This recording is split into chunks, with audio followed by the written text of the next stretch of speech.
Alô, amigos da Rede Espaço Espírita, a rádio e TV da Voz Espírita. A Voz Espírita é um programa da doutrina de divulgação espírita e eu sou Alberto Sami. Hoje nós temos um assunto muito bacana para falar do Evangelho. Tudo que nós falamos do Evangelho é fundamental, é importante. Nós sabemos que é o livro básico, não é? É a pedra angular da nossa doutrina espírita, juntamente com o livro dos Espíritos. E hoje nós vamos conversar aqui um pouco sobre o capítulo 25, que diz: buscai e achareis, ajuda-te a ti mesmo e o céu te ajudará. Só este título aqui já daria uma bela de uma conversa para nós, não é verdade? Mas vamos ver o que ele diz. Pedi e se vos dará, buscai e achareis, batei a porta e se vos abrirá. Porquanto quem pede recebe, e quem procura acha, e aquele que bate a porta abrir-se-á. Qual homem dentre vós que dá uma pedra ao filho que lhe pede pão? Ou, se pedir um peixe, dar-lhe-á uma serpente? Ora, se sendo maus como sois, sabeis dar boas coisas aos vossos filhos, não é lógico que, com mais forte razão, vosso Pai que está nos céus, lhe dê os bens verdadeiros aos que lhe pedirem. Olha que maravilha, que espetáculo. Esse Jesus, ele é fantástico, não é? Ele sabia colocar muito bem as situações para dizer que nós temos que ter a fé, nós temos que ter o consolo e nós temos que acreditar no Pai. Ou seja, quando pedirmos com fé, quando pedirmos aquilo que nós estamos necessitando, o Pai vai nos escutar, Ele sabe daquilo que nós precisamos, mas quer que nós nos coloquemos com humildade diante dEle para fazer estes pedidos que muitas vezes são tão necessários para nós.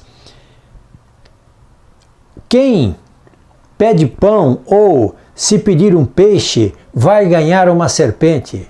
Olha só, nenhum pai faria isso com seu filho. Então o nosso Pai, o nosso Criador, que nos ama tanto, que quer de nós aquele filho que volta para casa, né? Como se costuma dizer, este filho que volta para casa, reformado, reestruturado, com a alma clara, limpa, cristalina. É isso que o Pai quer de nós. Obviamente nós temos um caminho para percorrer. Obviamente nós também temos que pensar muito a respeito das situações da vida em que nos colocamos, procurando não encontrar mais dificuldades ainda para que aumentemos os nossos débitos. Por quê? Porque nós estamos aqui para colocar estes débitos de lado, não é? Nós estamos aqui para fazer essa reforma íntima tão solicitada dentro da nossa doutrina espírita, não porque ela é a doutrina espírita que ela solicita a reforma íntima, mas porque nós precisamos. A doutrina espírita nos lembra, nos orienta através dos livros do nosso Pentateuco e de outros livros maravilhosos que nós temos aqui, não é? Que temos um caminho a percorrer e precisamos estudar para percorrê-lo bem. Na infância da humanidade, o homem só aplica a inteligência para quê? Para pegar alimento. Dos meios de preservar das tempestades, das intempéries, de se defender dos seus inimigos. Deus, porém, lhe deu a mais do que o outorgou que deu aos animais. Ele deu o desejo incessante do melhor. Quando nós temos a nossa primitividade espiritual, não é? E estamos então dentro deste ser primitivo, desta alma primitiva, lapidando o espírito, nós temos várias existências como espíritos primitivos. E fazemos o quê? Nós temos que ir à luta, conseguir o alimento, temos que nos abrigar da chuva, do frio, não é? Mas o que nós temos para isso? Deus nos outorgou a inteligência, não é? E a vontade o desejo incessante de ser melhor sempre. E é isso que nós temos que procurar. Pelas suas pesquisas, inteligência se engrandece e o moral vai se depurando. As necessidades do corpo sucedem às do espírito. Depois do alimento material, precisa ele do alimento espiritual. É assim que o homem passa da selvageria à civilização. É fantástico. Essa nossa doutrina, ela é certeira, ela nos coloca as situações de uma maneira lógica, com uma lógica tão grande que nós não podemos refutar, não é? É claro que à medida que nós vamos avançando, a inteligência vai se abrindo, vai engrandecendo, você vai procurando, durante o trabalho, né, do dia a dia, da nossa existência, conhecer mais, estudar mais, sair da ociosidade. Por quê? A ociosidade, ela faz com que você possa até perder uma encarnação. Se você imagina que estar sentado no sofá, vendo televisão, durante a maior parte do tempo em que você diz assim, eu estou relaxando, eu trabalho muito e eu preciso relaxar, você está enganado a esse respeito.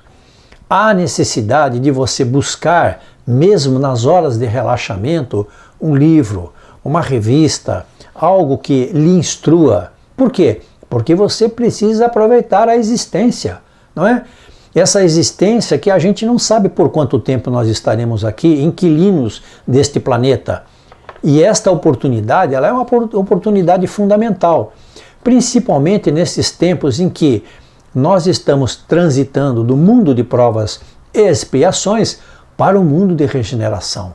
Então nós estamos tendo uma oportunidade de participar de um evento fantástico, de um evento maravilhoso, e precisamos, especialmente os espíritas que nos escutam, nos assistem, especialmente para os espíritas que frequentam as casas espíritas, que conhecem o espiritismo através do estudo e das palestras, devem entender que este é um momento crucial para todos. Não podemos deixar de lado esta oportunidade. Como poderia progredir a humanidade sem a pré-existência e a reexistência da alma? É uma verdade, não é?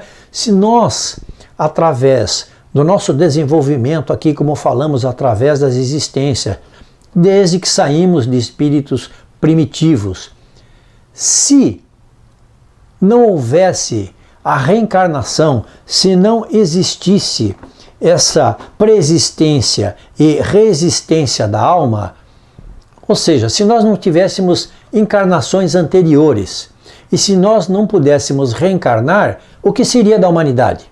O que seria do mundo? Não estaria com este avanço que está hoje. Por quê? Porque à medida em que nós vamos encarnando e reencarnando, encarnando e reencarnando sucessivamente, o espírito vai ganhando luz, vai aprendendo, como diz o texto, ele vai engrandecendo a inteligência, ele vai se abrindo, não é, para aquilo que ele precisa. E em cada encarnação ele ajuda um pouco mais o desenvolvimento da humanidade, com o seu trabalho, com a sua sabedoria, com aquilo que ele pode oferecer no seu dia a dia, não é? Com a sua família, com a sua experiência, porque a gente não perde a experiência que nós tivemos.